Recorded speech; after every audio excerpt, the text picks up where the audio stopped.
दोस्तों नमस्कार। आज वाद विवाद ऊंच नीच से हटकर आपको एक ऐसी रियल घटना बताने जा रहा हूं जिसको सुन के आप सनातन धर्म पर प्राउड फील करने वाले हैं, मतलब अपने हिंदू सनातन धर्म पर गर्व करने वाले हैं। एक ऐसा लड़का था इस दुनिया में, एंड्रयू जास्को, अभी भी है वो, जिसका ये सपना था, 6 साल की उम्र से ये सपना था। उसका पूरा उद्देश्य था कि वो भारत में हिंदुओं को, ज़्यादा से ज़्यादा हिंदुओं को ईसाई बनाएगा। 6 साल से ही उस लड़के का ऐसा ब्रेन वॉश कर दिया गया था, ऐसा ब्रेन वॉश कर दिया गया था कि उस लड़के के जीवन का मात्र एक लक्ष्य था कि वो भारत में मैक्सिमम लोगों को, भारतीय मतलब हिंदुओं को, वो ईसाई बनाएगा। इसको बचपन में ही ये सिखाया गया था कि हिंदू धर्म के जो अनुयायी हैं ये झूठे देवताओं की पूजा करते हैं और उन्हें ईसाई धर्म में लाना ही ईश्वर की सबसे बड़ी सेवा है। वो लड़का जैसे ही थोड़ा सा बड़ा हुआ तो अमेरिका आया और मास्टर ऑफ डिविनिटी की पढ़ाई के दौरान ही धर्म परिवर्तन को कैसे कराना है उसका तकनीक सीखने लगा। एंड्रयू इससे पहले भी भारत में 5 बार यात्रा कर चुका था, 2014 के पहले भी। वो बताता है कि उसके साथ आए कई ईसाई मिशनरी भारतीय मंदिरों और मूर्तियों से भयभीत रहते हैं। उनका विश्वास था कि इन मूर्तियों में दुष्ट आत्माएं निवास करती हैं, इसलिए वो लोग मूर्तियों से बहुत ज्यादा डरे हुए रहते थे। लेकिन एंड्रयू जो लड़का था, जो धर्म परिवर्तन कराना चाहता था, उसका अनुभव अलग था। वो डरता नहीं था, उसके मन में कुछ अलग भावनाएं चलती रहती थी। एक दिन दोपहर के भोजन के दौरान एंड्रयू ने मजाक में अपने एक साथी से कहा कि मुझे तो गणेश जी बड़े प्यारे लगते हैं। अगर उनका कोई सॉफ्ट टॉय, मतलब जो ये मिलता है रोड पे बेचते हैं लोग, मतलब बहुत हल्का फुल्का जो गणेश जी का एक टॉय उसको मिल जाए तो वो बड़ा खुश हो जाता।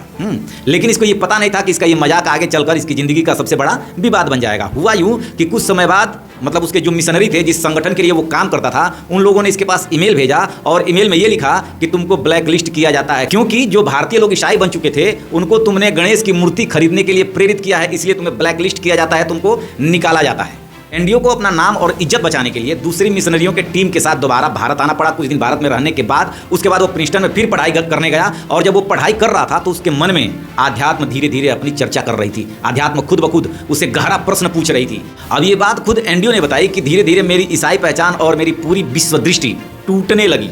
मुझे महसूस हुआ कि मेरा धर्म मेरे लिए मानसिक और आध्यात्मिक पीड़ा का कारण बन रहा है। उसके बाद सनातन के प्रति एंड्रयू का मन इतना प्रभावित होने लगा कि उसने जाके तुरंत गणेश जी का वो खिलौना खरीद लिया।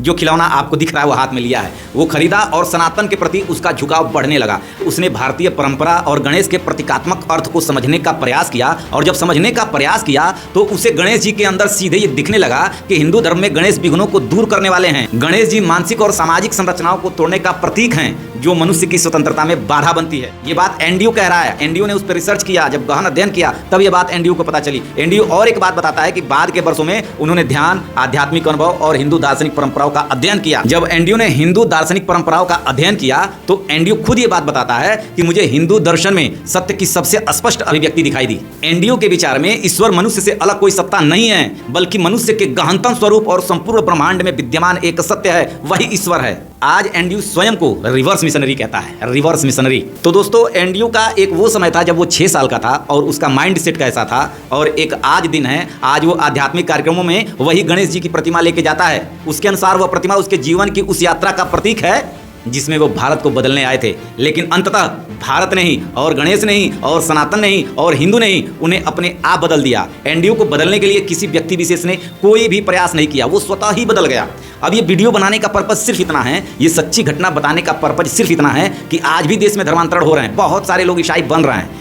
उन तक ये वीडियो अगर पहुंच जाए, अगर 2-4 लोग भी जो ईसाई बन रहे हैं या ईसाई बनने के लिए सोच रहे हैं, अगर उन तक ये वीडियो पहुंच जाए तो उनको मैं हाथ जोड़ के संदेश देना चाहता हूं कि जब एंड्रयू जास्को, जो खुद मिशनरी था, जो खुद भारत में ये इसलिए आने वाला था कि मतलब ज़्यादा से ज़्यादा लोगों का धर्मांतरण करा सकूं, वो खुद हिंदू बन गया, उसने खुद हिंदू धर्म अपना लिया।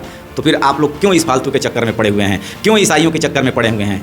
जिसने टेक्निक सीखा वो खुद आके हिंदुस्तान में, भारत में, सनातन में धाराशायी हो गया। ज़्यादा क्या कहूँ, आप लोग खुद समझदार हैं। ये बात आप अवश्य समझ रहे होंगे कि जो ईसाई सनातनी बन गया तो सनातन में कितना पावर है। तो अपने धर्म से, सनातन से बड़ा कोई धर्म नहीं है। वो सब पंथ हैं, वो सब एक इबादत करने के एक तरीके हैं, वो धर्म नहीं है। धर्म केवल सनातन है। तो बहुत बहुत धन्यवाद वीडियो देखने के लिए, और समझ में आए तो इसको ज़्यादा से ज़्यादा इसलिए शेयर कर दीजिएगा ताकि किसी के मन में अगर ये आए कि मुझे ईसाई बन जाना चाहिए, उसको ये वीडियो जरूर एक बार दिखे और उसका मन एकदम प्रभावित होगा, एक कदम बदलेगा, ये मैं गारंटी देता हूँ। बहुत बहुत धन्यवाद। जय जय श्री राम।